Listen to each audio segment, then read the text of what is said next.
On the real estate market overall, because again, many questions came from this area, it will continue to grow on a national level, housing prices, real estate, with the exception of markets most impacted by outflows. So perhaps not San Francisco, perhaps not New York. I am not by any means a real estate expert, so these are high-level numbers, Case-Shiller numbers and the likes that we use as economists. But however, it's not expected to grow at the rate that it has last year. Now, as any real estate professional will tell you, location, location, location, I think those numbers will be very varied depending on where you are.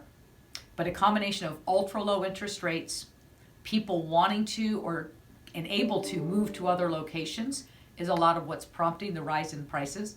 Over time, it should balance itself out, but until we build enough housing to meet the demand on, again, a national level or even a regional level, the unlikelihood of a big crash in real estate is highly unlikely at this point.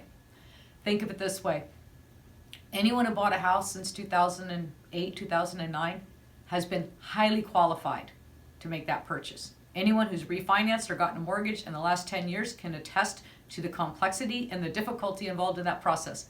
There are no ninja loans.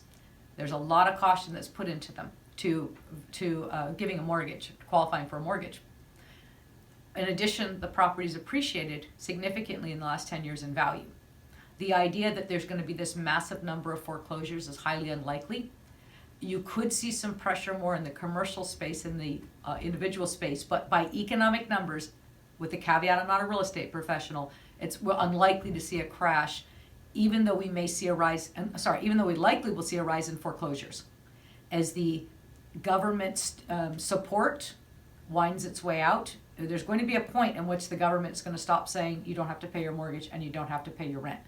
That's when the challenges will start to happen, and we'll see how that plays out over time.